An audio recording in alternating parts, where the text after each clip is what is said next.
Hi, this is Phil, and I'm here to tell you all about the Capes and Lunatics Patreon. Get early access to all of our interviews, including the monthly Chichester chats with writer and comic book legend DG Chichester, new episodes of classic Capes and Lunatics shows, including The Quantum Zone, This, That, or the Third, and many, many more specials, all completely uncensored. Access starts for $3 a month, full video when you pledge $5 a month. Check out the link in our show notes or go to patreon.com/CapesandLunatics. Hope to see you there. This is Todd Stashwick, a.k.a. Captain Liam Shaw of the Starship Titan, and you are listening to Capes and Lunatics. You know, I don't hold it against Todd Stashwick that he's friends with Rob Southgate. Not at all.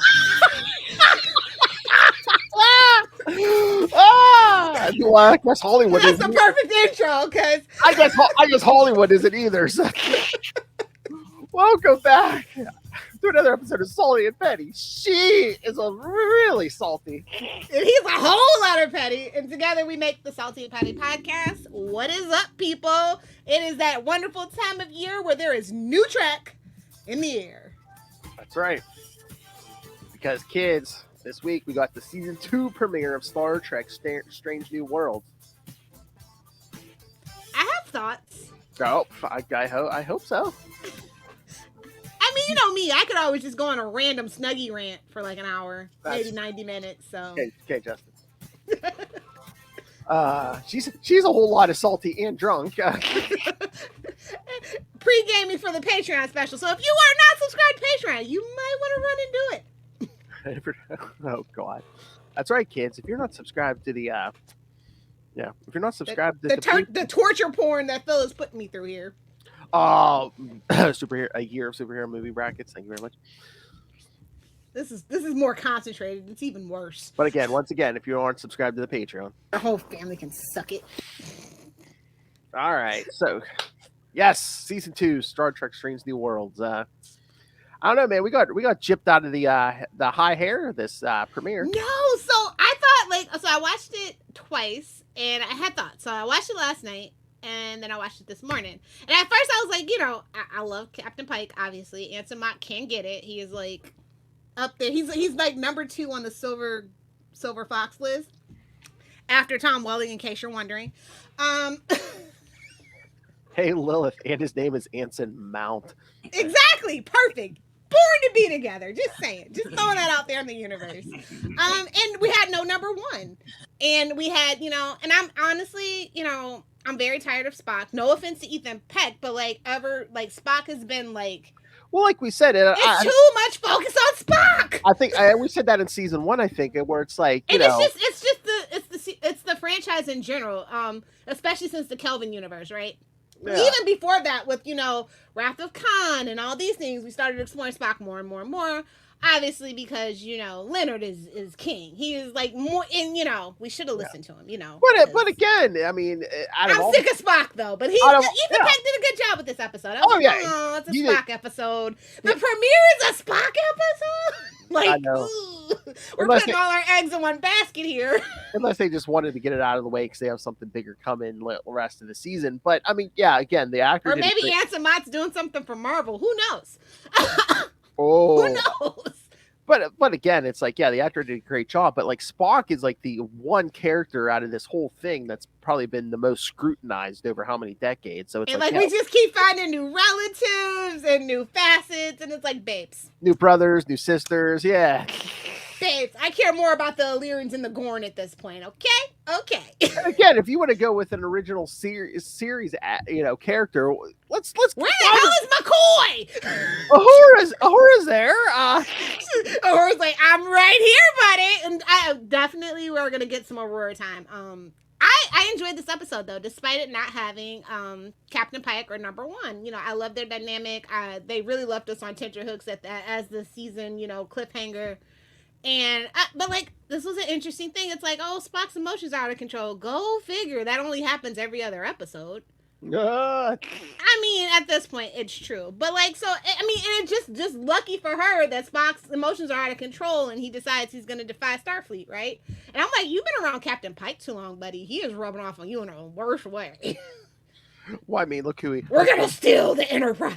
Well, I mean, why? I know. I just heard fandom go, see, it's not Kirk. Spock was doing it before he even met Kirk.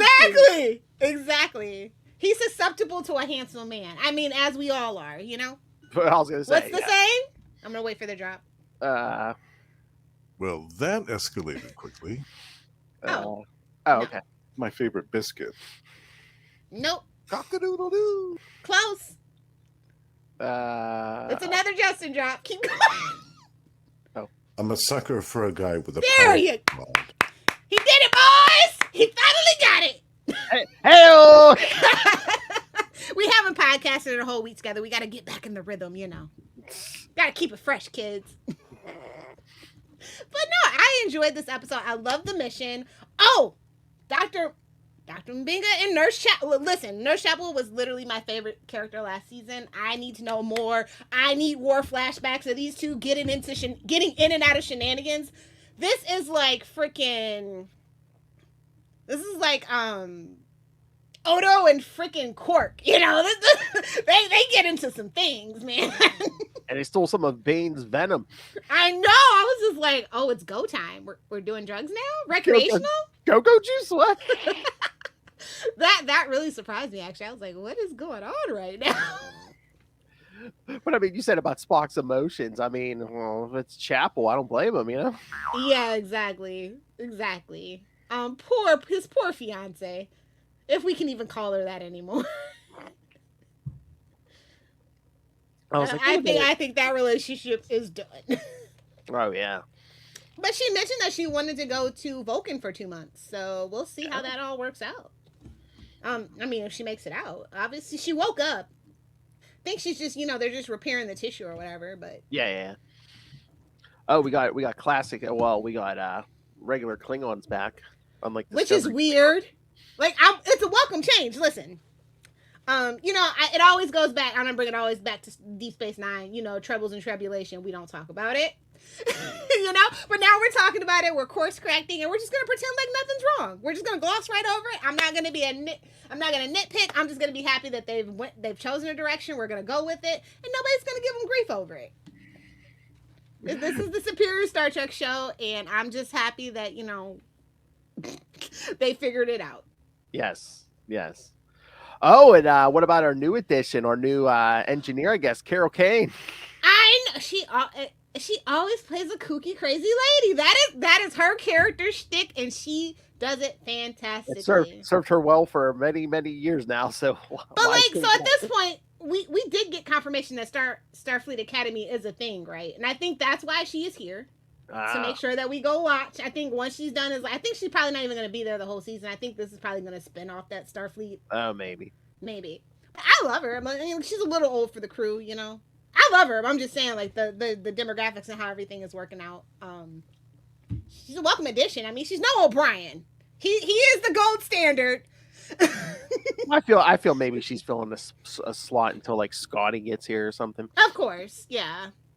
I'm surprised we have been taking our time on Scotty, honestly, and McCoy. If we're even going to get McCoy, they might save that for the Paul Wesley Enterprise reboot. The original Star Trek. I mean, they might be taking their time too, because I believe they've already been renewed for season 3. So I'm pretty sure they're going to get at least 5 seasons because they're on a 5-year mission, right? So they might get an additional 2 as well for the 7. That's the standard. As long as the numbers are there, I'm sure they will. So yeah, maybe. I mean, they're keeping it at 10 episodes so that they can keep the production and the story tight. Yeah. Although last season we did have the classic Trek filler, but I feel like that was definitely like fan service in the best way. I didn't like. The more I thought about it, I was like, oh, they're being funny. It's very tongue in cheek, right? And we wrapped up the daughter storyline. She's Wesley Jr. She'll be back eventually, maybe in a wedding episode, and they'll forget to cut her in, even though she was on set. Justice for Wesley. Will be done. But no, I really love this mission, and it's just like, I think they wouldn't be allowed to tell the story. Again, I'm gonna bring this back to Deep Space Nine. If it was not for Deep Space Nine, the Kelvin universe couldn't exist because they basically broke the mold. Tiptoeing around eggshells because Roddenberry was still alive but in decline, but allowing us to tell those darker stories, allowing to show that the Federation might not be the best person, right? Section 31 and all those things that comes from Deep Space Nine. And I'm just interested. I like the progression of it. Actually, it's kind of funny. It's like, well, we're gonna go back to the beginning of the show. Well, maybe the Federation's. Oh, to quote Edgington, the Federation is worse than the Borg. Because they don't tell you the assimilation up front, right? I think this is the story we're telling. Like, war is good for the economy no matter what galaxy you're in, I guess. Is that the moral of the story? Hail capitalism? Yikes. Ooh, so much for a utopia, guys. Oh, God. Oh, my. Well, and this is why I feel like this, I like, as much as I wanted to like Discovery, they deviated too far into A, the Calvin universe, and B, too far to go back to that original Star Trek, the original series premise of, you know, the Federation's the good guys and we'll always, that kind of thing. And they never made it like gray. Nothing was ever unambiguous. In the beginning, this show, it's everything is in the gray. Well, in the beginning was Discovery trying to blend it all, or like make. Yeah, they were trying to do too much and not succeeding at anything. Unfortunately, for me personally, and this Trek is the best. Like, they've kind of course corrected because, of course, the original series was focused on 3 white guys at the end of the day, right? And so it was, Next Generation, Enterprise, and then we have Deep Space Nine and Voyager, where it allows us to actually, and those 2 shows really kind of. They took the best of those 2 shows and they're putting it into Strange New Worlds and kind of course correcting from that perspective of the original series, which I really love. Like, they're not so heavy handed with it. You know what I mean? Mm-hmm. If that makes sense to anybody. Oh, yeah. Like, the crew is diverse and they just are. Obviously we probably have a lesbian on board, which is great. We got representation without having to say, we all know who I'm talking about. And I'm pretty sure Nurse Chapel's pansexual. You can quote me on that one. But yeah, and like everybody's just playing their role, and what's understood doesn't need to be said out loud, and agenda doesn't need to be forced. And I think that was the problem with Discovery. Yeah. Plus, Brian Fuller was the director for the showrunner for the first season, and we all know he's too ambitious for his britches. He loves to tell a pretty story, but doesn't end up having much to say usually past like maybe 5 or 6 episodes. So they suffer from that too. Whereas these showrunners, I feel like they're fans of every single Trek, and they or at least they watched all of Trek and like really tried to assimilate everything and understand what fans really want and look for in a Star Trek show. Oh yeah. Like I said, like Pike.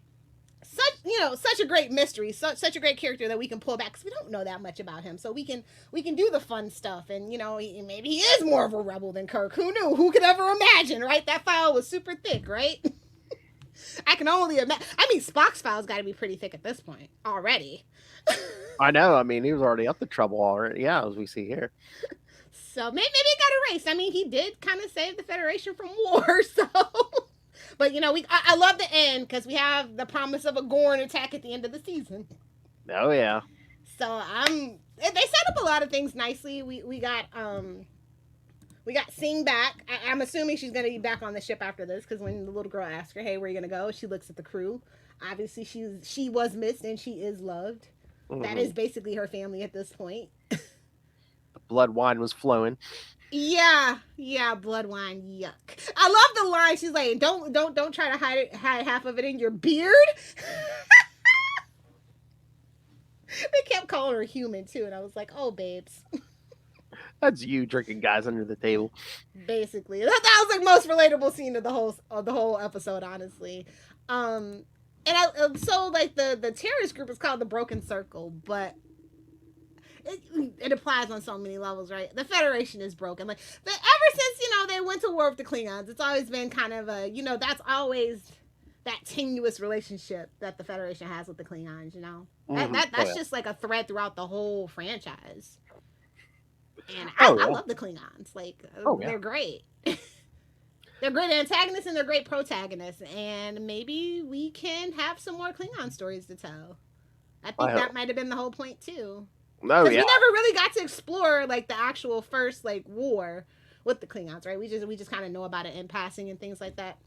We might, like I said, with Dr. Mbinga and Chapel, we might get those flashbacks that I've been very curious about. I do want to see that the era was so filled with blood that it was raining red. That would be really cool. And like they've been afraid previously. I mean, we got the Borg War, you know, which DS9 opens up with, it's like we're in Picard's face and we're gonna rub that salt in the wound. Okay. But that's pretty much been the only like conflict that we got to see, that and like the Dominion. And while the action pieces were great, I feel like it was literally Deus Ex Machina because the Prophet saved them. Like, this is like an actual known war. I'm curious to see if they're going to show us flashbacks, if they're going to lean into it. And maybe that's why Kirk just Kirk's like, well, I just want to be a fun captain. I get to, it's like when you go enlist and it's a time of peace, right? You're just being a peacekeeper. You're kind of just walking around seeing the world. Whereas if you're in like active war zones, it's a little your time is a little different. You know what I mean? Yeah, but I mean, after a while, even Kirk had his issues with the Klingons, like from those movies. I mean, got into it with Christopher Lloyd. Come on. Yeah. Well, can we be honest? Kirk got into it with everybody because he was a prima donna. Well, no. I mean, the actor and the characters. I was going to say no. So no, I mean, I meant Captain Pike was missed, but I think Spock did a serviceable job as the lead character. Oh yeah. I do want him to get his emotions back in control. I do need him to be a more typical Vulcan for my liking. Well, do you think it's they're setting it up like for the it's like, okay, he's gonna act a lot. He's gonna act logical, but those those emotions are gonna be rolling inside. I don't know. He's got to get them back in check. Put that little emotion dampening thing field back in place. I don't like it. Keep my emotions out of my Vulcans, please. Thank you.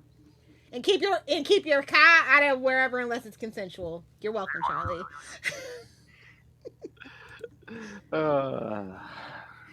Yes, watch where you stick your cock, kids. It's enjoyable, and somehow I got pregnant. I reject that energy as someone who enjoys being childless and having expendable income.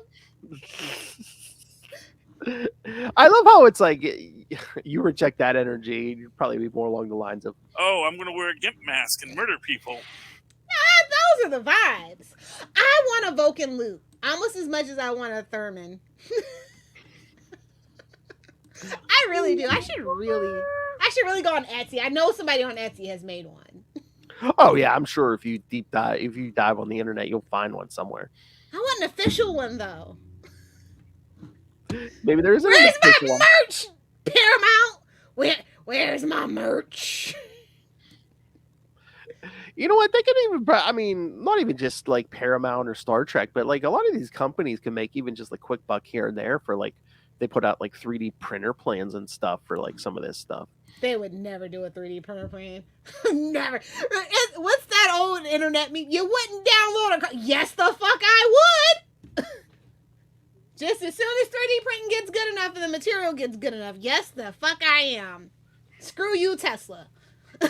And if you want an authentic Daredevil helmet, go contact DG Chichester.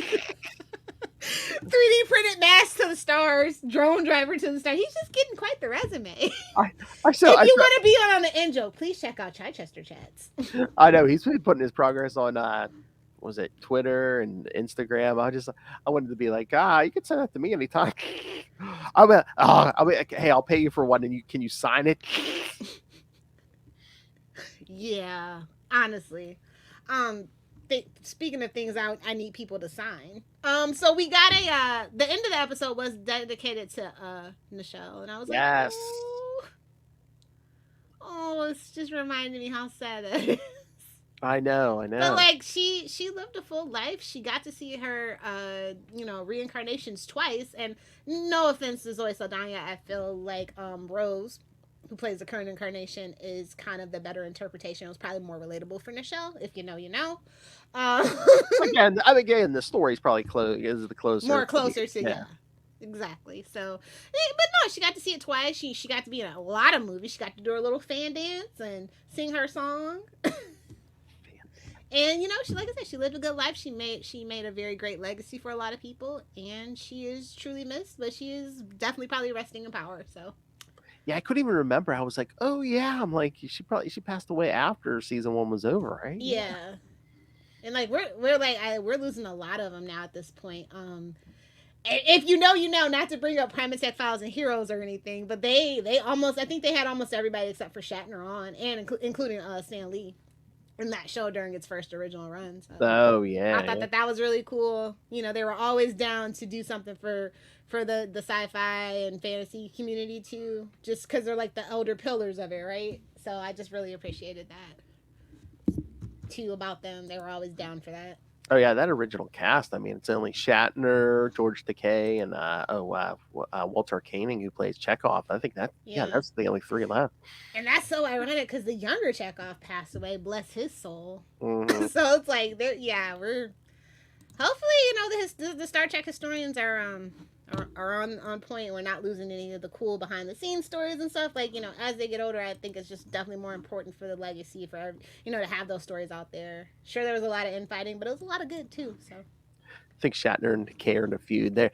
Oh, they've been in a feud. Oh no, I know they are, but I'm just gonna say those two will both live to be 150 just because Just they out will of be the spite. first one to go. Yeah. Meanwhile, Betty White's gone. Still can't Like, believe that. oh man. Still can't believe it. Yeah, I know. I'm still in shock. But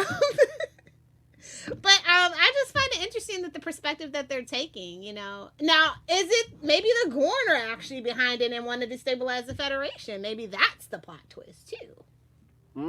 Yeah.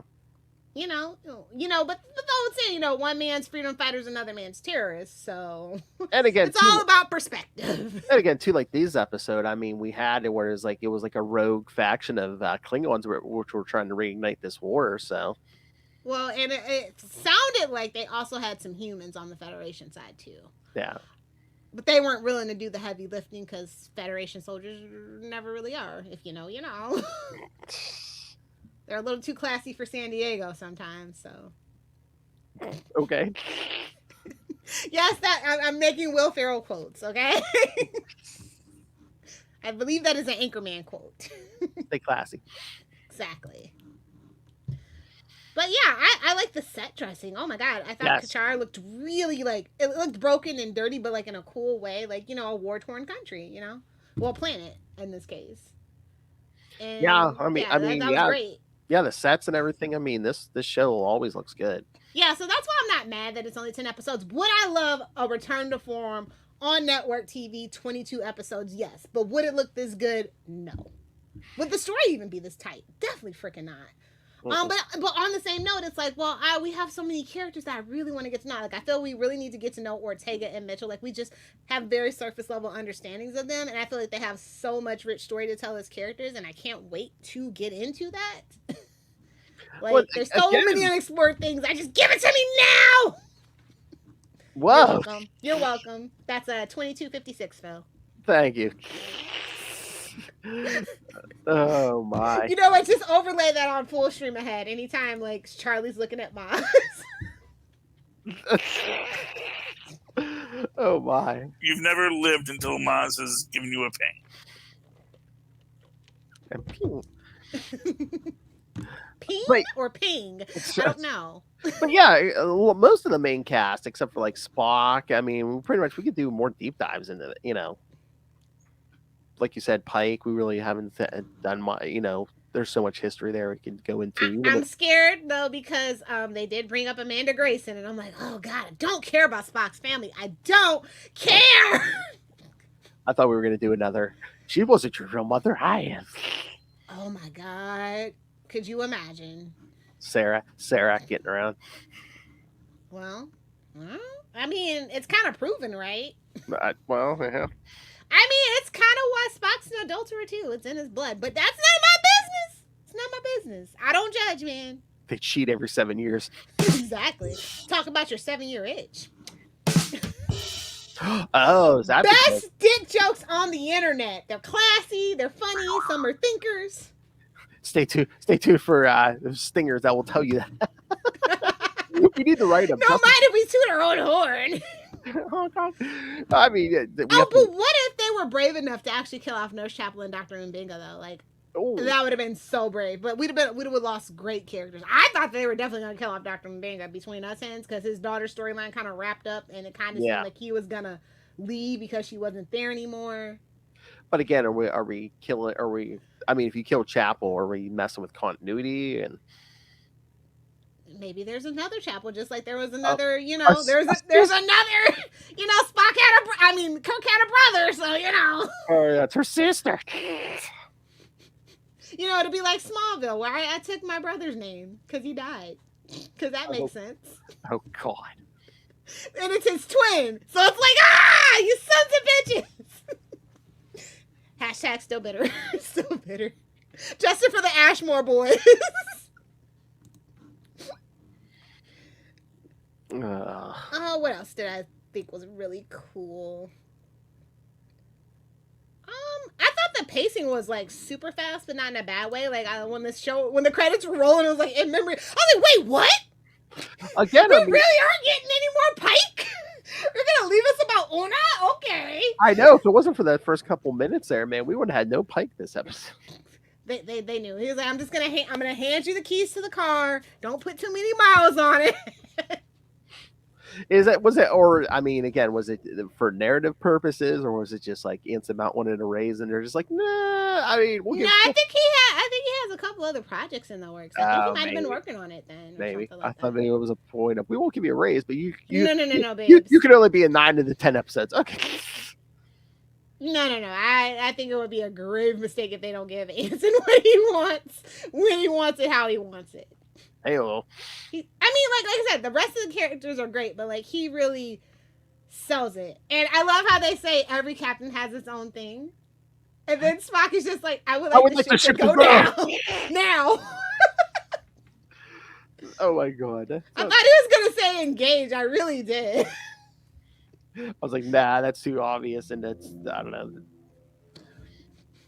I would like the ship to go down. I thought maybe even accelerate it. But no, that is a Klingon thing. I would like the ship to go down. Yeah. The tech looks like, this is the thing too. Like the effects in the CGI are really good, but I feel like they are very thoughtful about it. Like if the original show was made now, that's how it would look. Like they're still trying to keep kind of things around that original series too. Like the phasers are a little updated, right? Everything's a little updated, but you can still see the original design in it. Oh yeah, I really appreciate that. Like I feel like Discovery just went too far off the track, too far off the mark with everything. I'm like, this doesn't look like recognizable Trek. This looks like the Orville. Stop, please. Not that the Orville wasn't good for its first 2 seasons, but it's not Star Trek. Yeah, and again, yeah, because it's like Discovery. They were trying to figure it out, and it's just like, well, it's modern, but it's supposed to be set, before TOS, so it's like, you can't have it look too nice, but it's like But it did look too nice. It threw me out of the. It can't look 1966 either. Yeah, so. Yeah, which I think would have been funny if they just dusted off the old sets and just said, "Go for it." Oh, those are probably long gone, aren't they? They're probably in the Smithsonian, to be quite honest. Well, listen. A little fun fact about Paramount: they never throw anything away. If you know where to look, you can find stuff. If you've ever been on that back lot, hell, you know what I'm saying. I'm pretty sure they still have stuff from I Love Lucy days. I'm pretty sure. I was not in the dumpster with Merv Griffin's set. Honestly, I want to say that the part of the Merv Griffin set is in some museum. I forget what it is, but yeah, it's definitely not in a dumpster. I heard it's in an apartment in New York City. New York City! But I just can't get over how good Strange New Worlds is. I was so apprehensive about it, But like I said, the character of Pike allows them to have a different formula, Mm-hmm. And it's working so far. This is the best new Trek, in my personal opinion, and I can't wait to see where it goes. Do you think number 1 is gone? Did Rebecca ask for too much money and she's gone? Nah. Unless they did. I haven't really checked the episodes to see if she's in it. Let me do that right now. Right, meow. No, I could see that bringing her back. I'm gonna check because you never know. Hollywood is crazy. What, you think that was just like writing her out, or she's only gonna be in one? She's only gonna be like a couple of episodes, maybe. I'm thinking. Let me look.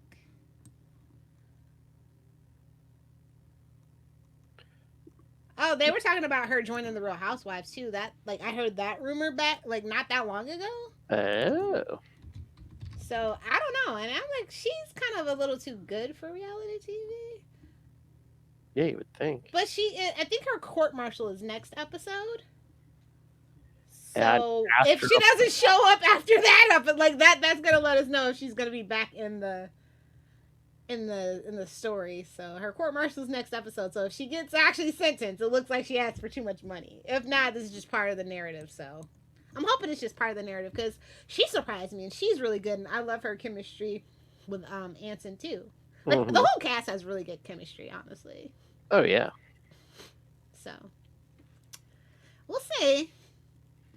Okay, I'm calling a time travel episode now. Episode 3. Oh yeah, tomorrow. Yeah, I saw that one. Well, and that's a little too early in the season, but I'll take it. Who knows? Maybe they'll work it in somehow. Yeah. Maybe we go do a little on the edge of tomorrow. Mm-hmm. Something. Or you know what? It's a time loop episode, honestly. Not time travel, it's a time loop. Oh, maybe. Yeah. That seems more like a time loop. Let me see if I'm right. I think they have the synopsis up. I hate that word. I hate Latin. I hate Greek. Just put an S on the end of it and call it a gosh darn day. I mean, it's Trek. You have to do something time travel. Well, yeah, you always get a time loop episode, and you definitely almost always get a time travel episode. Yes. So it could be one or the other, but I think did we do a? No, we didn't do a time travel last time, did we? Did we do a time loop episode last season? I didn't think. I mean, remember we did that one where they're all stuck in that story, but I don't. Yeah, that's a little different. That's another. Yeah, that's what I'm saying. Yeah. It is a time travel. Okay, perfect.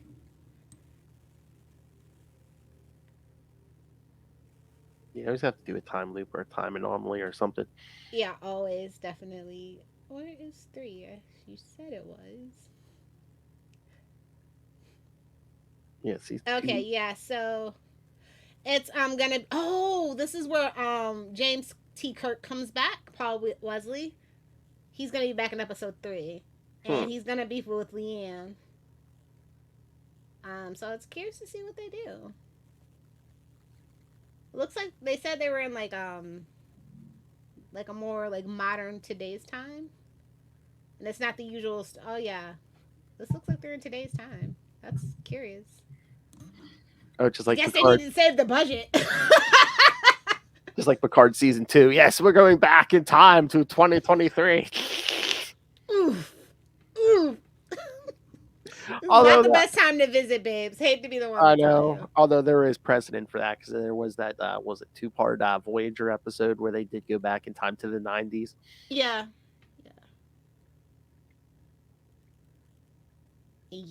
Not the best work, but it's okay. They had to fight Ed Begley Jr. Did you say bagel? Wait a minute, this isn't Into the Spider-Verse. Hit you with that bagel. So yeah, is that a different transporter chief, by the way, too? I or was can't it remember. The same one? It might have been.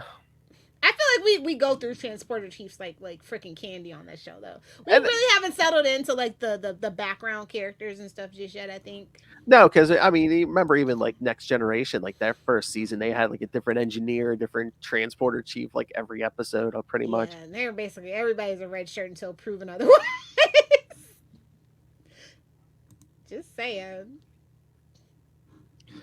I mean, all the titles for this season look really good. I'm most interested in Those Old Scientists because that's the one directed by Jonathan Frakes. Ooh. So that's episode 7. And then, obviously, Under the Cloak of War might be an action piece, I'm hoping. So, yeah. I'm really curious to see what, like, because the little glimpses of, like, the Gorn battle and stuff that we saw looked good. But, like, I want to see, like, I'm talking Deep Space Nine, two-parter battles, baby. That's what I'm talking about, because they have a budget. They have the budget for it. So I'm all about action in my Star Trek, and this is going to be definitely the show to give it to me. You're welcome. Yeah. But I mean, if they go long, I mean, maybe they might do two-parters. But I was going to say that first season, it was pretty much one and done. Is that the other thing people like? Is like it's more episodic, like like our Trek of the '90s. Is it episodic? Because I feel like there's always something that kind of builds on the other thing. Like, it's not like South Park season 22 or anything, but serialization, the end as we know it, where it's just annoying. I think you need to have those threads to build towards the finale, definitely, but it doesn't have to be like part 1, 2, 3, and 4, like say a Flash series finale. We don't need that. But it's like sometimes certain stories need more time to breathe, even if it is just 10 episodes. Yeah. Like this could the premiere would have been perfect to have as two episodes. Oh, they want that money, baby. They're like, you're not gonna cancel on us until 10 weeks is up. And then you're gonna go watch Yellowstone. And if you don't like that, then you got the Mayor with Jeremy Renner. And if you don't like that, then we got another Yellowstone spinoff. And if you don't like that, we got something by Kiefer Sutherland. And if you don't like that, go watch reruns of Daria. And we have Beavis and Butthead. And we have a terrible Teen Wolf movie conclusion to the series. Oh my God! I was catching up. I forget if it was last week's or this week's Beavis and Butthead. Are you caught up? No, not yet. But you can spoil me. Oh, there's a big scene with 69 in it. So, okay. It's middle-aged Beavis and Butthead trying to they tell them that guys they were in the military so they can go drink at the VFW. Oh. And they're like, what battalion were you with? And Butthead's like, 69. Oh. Not him stealing honor. I know. No. Yeah. It's like the title of the episode, Stolen Valor. Yeah.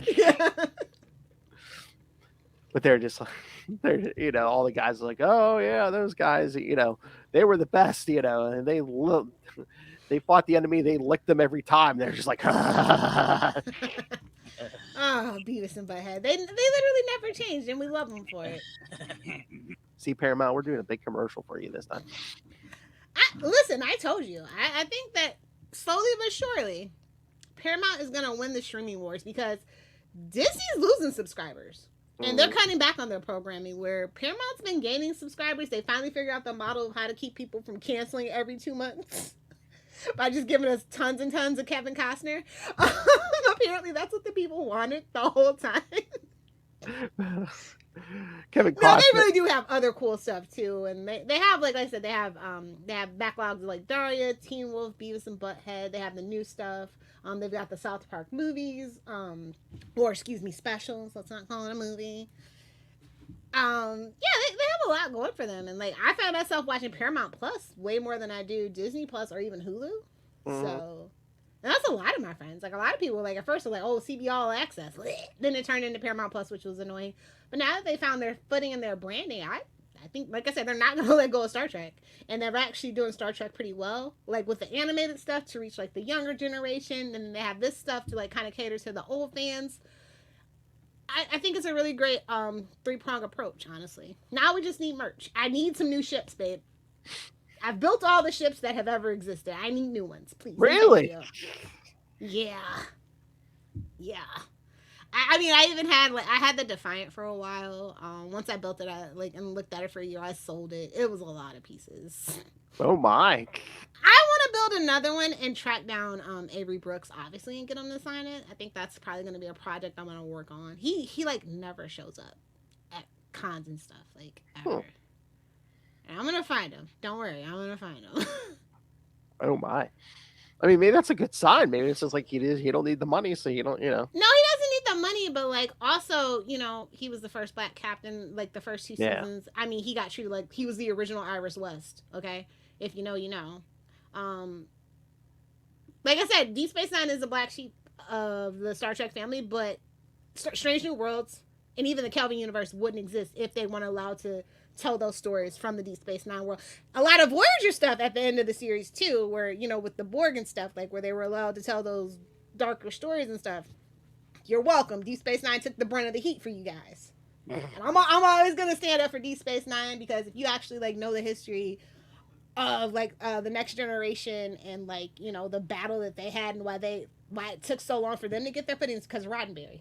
He was very adamant, and unfortunately, he did get sick during like the second season, where he just, Ira was like, "Wow, he can't stop us, guys." And it wasn't too far out, but those are stories that need to be told. Just like these are kind of, like I said, those stories of like making the Federation great again. It's going to be an interesting perspective change, I think, and I'm going to enjoy it. I don't, you know what I mean? For me, I'm just kind of here for it. I love the lore that you know, that's mentioned in passing in Star Trek, but like we've never explored, and I feel like we're actually going to explore it. And that, like, there's just so much drama to mine from war in the Federation perspective, you know, of, you know, well, you're either with us or against us. It's like, okay, Palpatine, calm down. Calm down. I mean, and those are the vibes sometimes when you hear the Admiral speak, right? Like, Oh yeah. You know, April, man, keep an eye on him. He might be Section 31 for all we know. I think that's gonna come back up. As long as we don't get the time travel cops, we're fine. I think that's a stone too far. Sorry, Enterprise, we don't need that lore. You can keep it. You can keep it into Paul's hard cold wet nipples. You can keep it over there. Whoa. Whoa. All I'm saying is you don't see cold hard wet nipples in Strange New Worlds because they don't need it. Pretty much any Trek except for the Enterprise. Cold wet hard nipples. Just saying. And that speaks volumes, especially in this day and age of where everybody wants to throw in a love scene. Because, like, even Kirk, you know, that's like the gold standard, right, of the captain. Like, let's schmooze these green women with 3 boobs. That's the trope, right? But, you know, and we saw a little bit of that with Pike, but, like, he kind of learned his lesson after that lady burned the kid alive. Like, well, maybe I need to put my dick up for a little bit. Whoa! That's an awfully big rod he's got there. Let me just focus on my crew and my ship. Honestly, we haven't really seen him schmoozing with the lady since then. I think he's kind of off put by it, and that's kind of a fascinating change for a captain, especially in this era that it's supposed to be set in. You know, Horny and angry. Exactly. It's like really like being a captain on a starship, hyper masculine. He like kind of is not falling into that, and I really appreciate that they're not like really digging into like the tropes, and if they are, it's very tongue in cheek. I think the show is really well written. Oh yeah. Really well, you know, researched and stuff, and I appreciate that. Where I felt like I said, Discovery didn't feel very well researched. You know. It just didn't. Yeah, no. There's too many contradictions for me. Like, she's Spock's what? Oh, yeah, that's where they lost me, honestly. I mean, did they have to do that where one of the characters had to have a connection to the original cast? It's like, really? I don't think. I mean, Voyager didn't. I mean, sure, she had Q, but No, but not every episode. I know. I'm just saying, it's like, you know.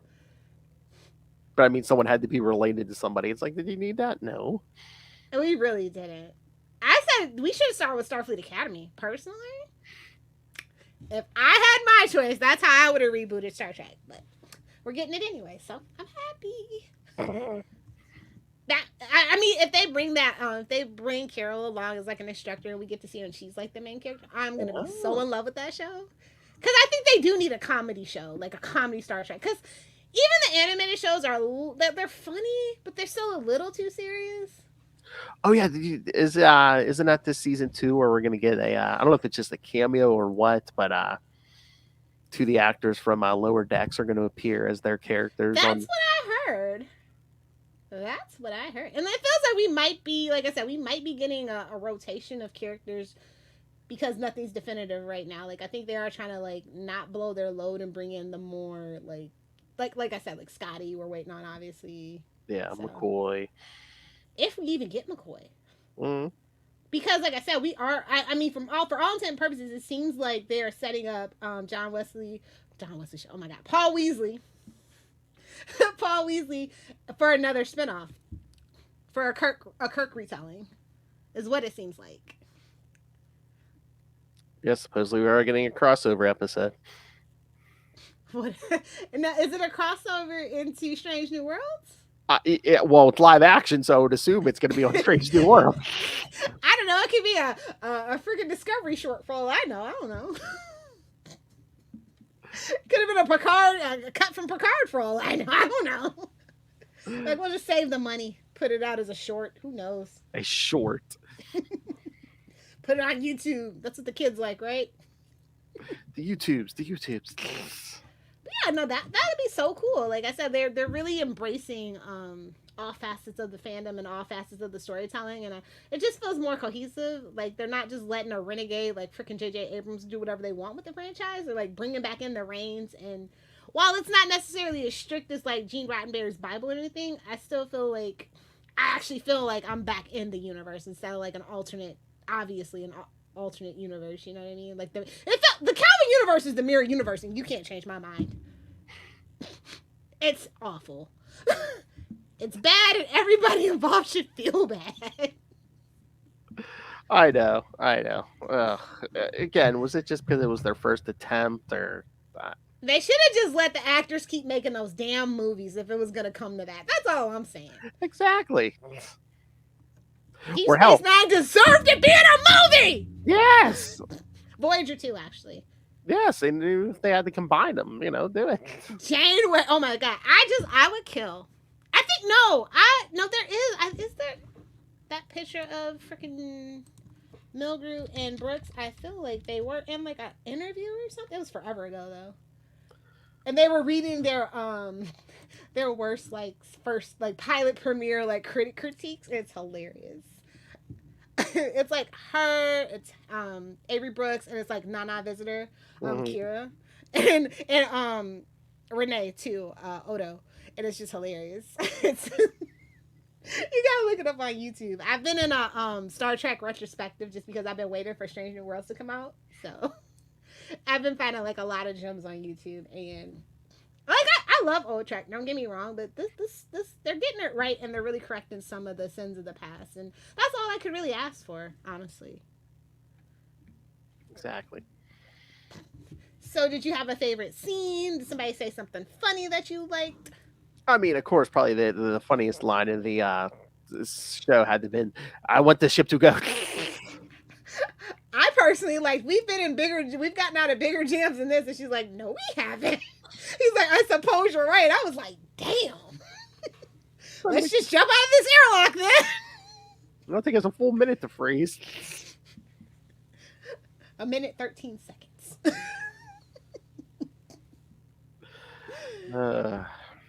I like that, Spock, deduces that, hey man, they sent out the transponder code, they're willing to die for this, we gotta do what we gotta do, and we don't want their sacrifice to be in vain, Mm-hmm. Oh yeah. I thought that was really cool. Like my heart kind of sank too, because I'm like, anything goes right now in Strange New Worlds. Like nothing's actually solid. For all we know, we are in the mirror universe, and that's the plot twist. I know, when they blew up that ship, I was just, you could just see on his face. I'm like, where's the goatee, Spock? Yeah, like that kind of made my heart race a little bit. Like, he's actually gonna do it. And then I got nervous when the Klingon was like, hey, and then he smooths it over with bloodline. I'm like, okay. Now he's got to deal with April, and that was really funny. He's like, your hangover can be punishment. And I mean, you brought up a point. Would that work? That'd be interesting if they did like a, Rise of the Mirror Universe show, where it basically show, how everyone came up. The rise and fall of the Terran Empire, baby. Exactly. Oh, I'm such a Star Trek nerd. I cannot. If you can't tell, I really, really love Star Trek. Me too. I honestly, even though comic books are my first love, I feel like Trek is my bigger love, to be honest. I've always been critical of the franchise, but so in love with the franchise. They've gotten way more right than they ever got wrong. I mean, Trek's been in my life at least as long as comic books, if not longer. It's probably about the same for me. But I didn't really get into it. I think the first thing I ever saw that was Trek related was the animated series. The first thing I ever remember as I saw it is there were people were watching it at my aunt's house. It was Star Trek 4. Oh wow! Yeah. Wow.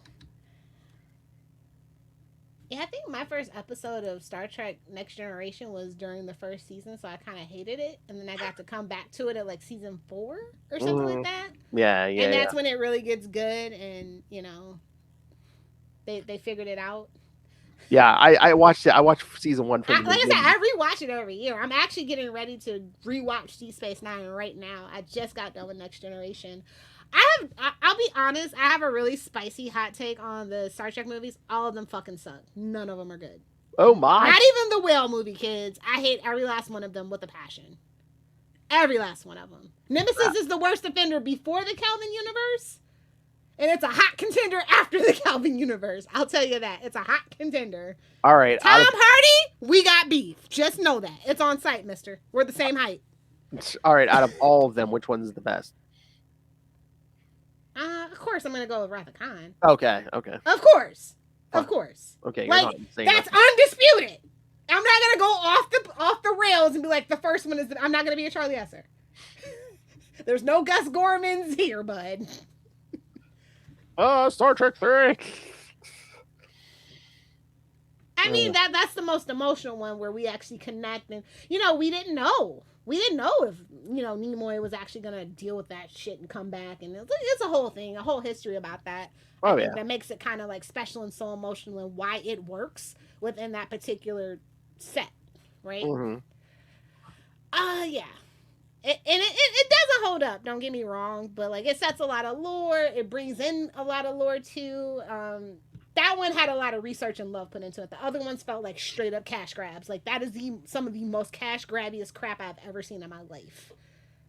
The wedding for next year? Really? You're gonna bait me with the wedding? You sons of bitches! You know I'm gonna go watch it. We've been waiting 7 years to see that, And then you don't even bring Wesley. Like, it's so rude. So rude. Star Trek Generations. What? Kirk gonna meet Picard? What? And kill him! Everybody's all mad about it. I'm like, perfect. It needed to be done, kids. It shouldn't have been on a race. Drop him off a cliff. Like the producers wanted to. That was producer fantasy fulfillment, and you cannot change my mind. Oh, Phil. Next year, you want to do all the Star Trek movies? Yeah. All right, Star Trek nerds. Get in your transporters and give us your best Star Trek hot takes.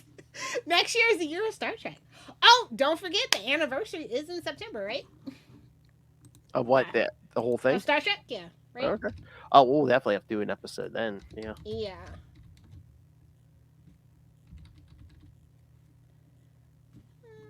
Am I tripping? I'm trying to do the math in my head, but I'm a dumb blonde sometimes, so... Well, wait a minute. Well, what anniversary? It's not like around. I mean, it's not like. Oh, well, the 55th was in 2020, 2021? That's what I'm saying. It's going to be like 56 or 57. It's not going to be like. Yeah. But it's an anniversary nonetheless. Yeah. I mean, we could. No, that's fine. Do it here. Yeah, of course. There's nowhere else to put it. Hey-oh. Man, this episode's just full of them, ain't it? It's not like you're. I love Drunky, man. It's like. Oh, too bad there's nothing associated with the 57th anniversary. We'll make something. Well, yeah, we'll make something. We'll be like, it'll be something. Oh, you know what we missed in May? What? The 30th anniversary of Deep Space Nine. Yeah, no, I didn't miss it. You missed it, but I didn't miss it. I mean, we didn't do an episode or think. Oh, wait a minute. When was Voyager? 94. We could do an anniversary next year. Yeah, we can. Yeah, the 30th for Voyager. Yeah. But can we? If we're gonna do the anniversary, I want to talk about the ending. I feel like if you know Voyager, then you know the ending. That is like the best episode to talk about. Well, yeah. I mean, we could do the whole. Because it's like that full circle moment, and I think that's actually the best episode of Voyager. It took them that long to find their footing, kids.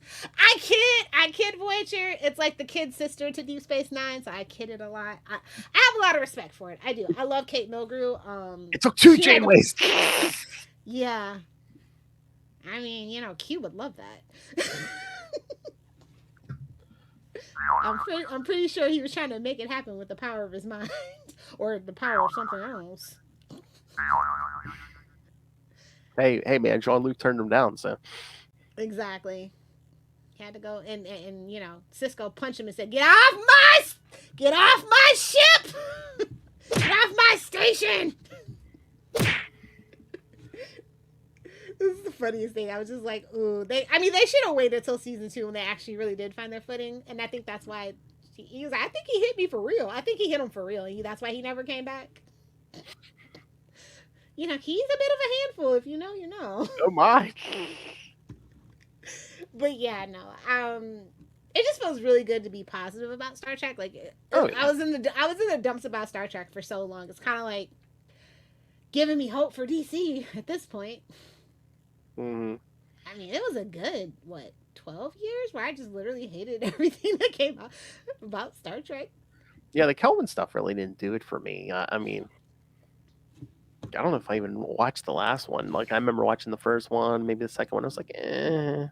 You want to know where I watched the last one for the first time? It was not that long ago, actually. It was when I had Gator Nuggets. I was sitting at a bar, and I literally got drunk watching that movie on their TV.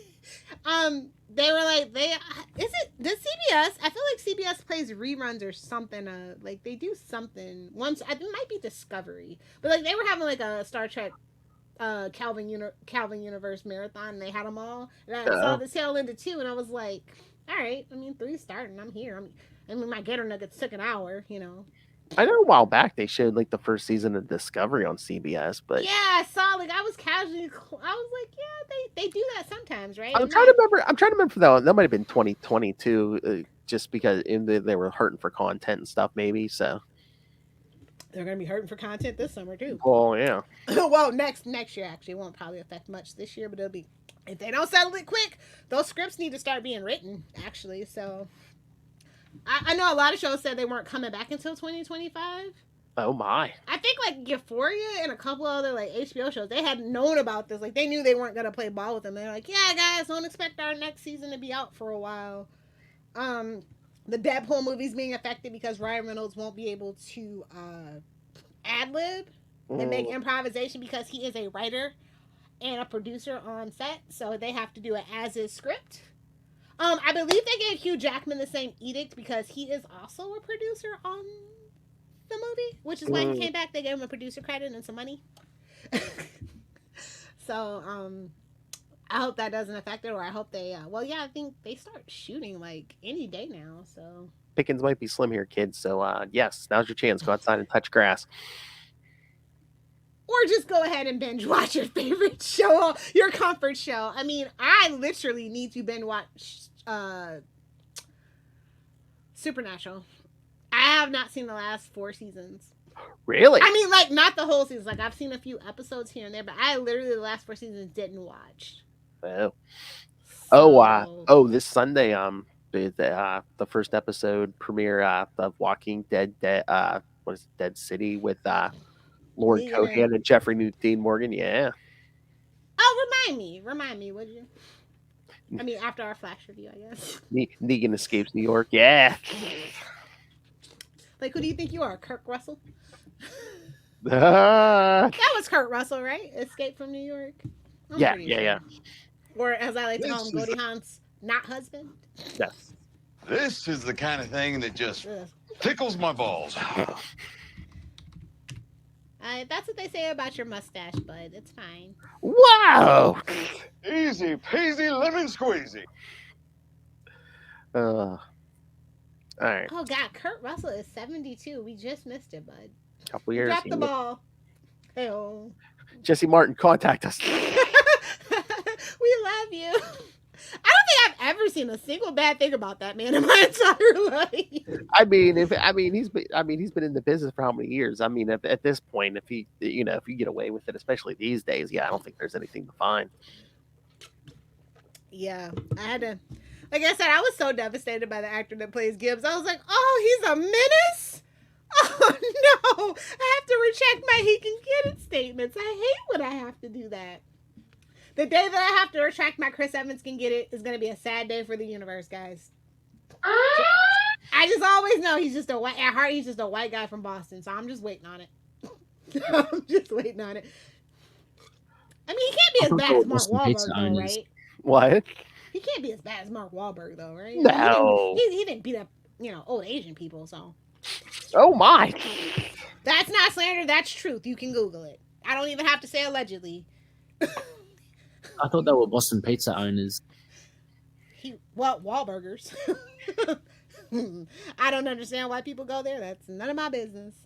Enjoy your Chick-fil-A if that's your thing. But I'm judging you. Oh my! All right, should we wrap this up? I have another show to do.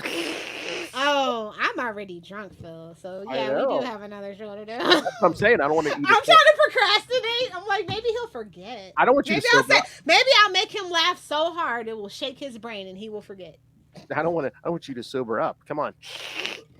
All right, fine. Wrap it up. Give the kids their homework. That's what she always says. Well, we don't have any homework. I mean, I don't know.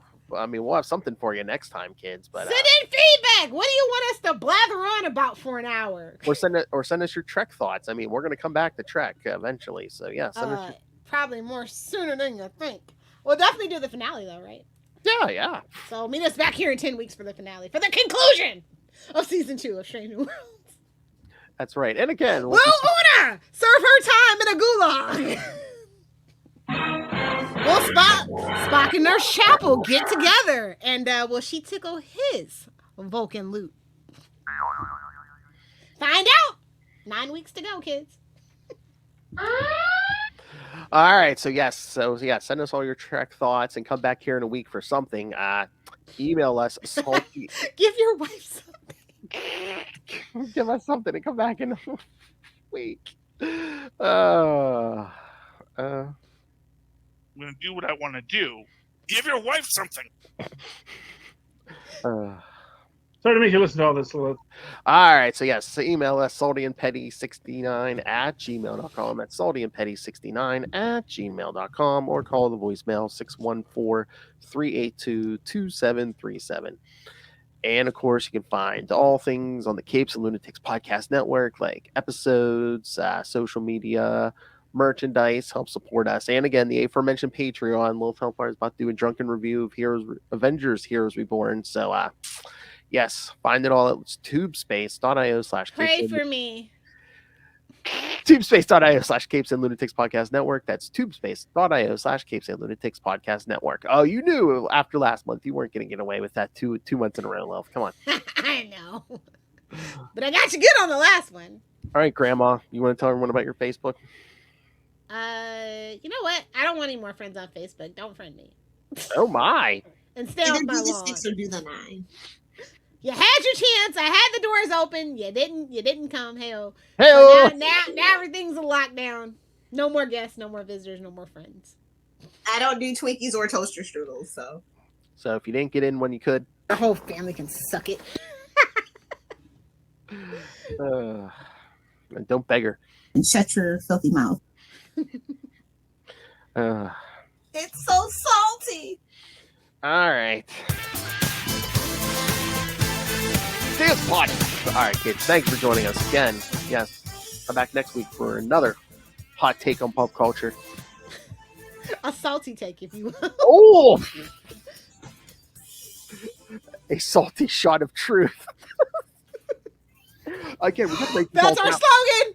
We have to write these all down and get Justin to record these. Justin, if you're listening, just record them and send them. He said he would. That's what she said.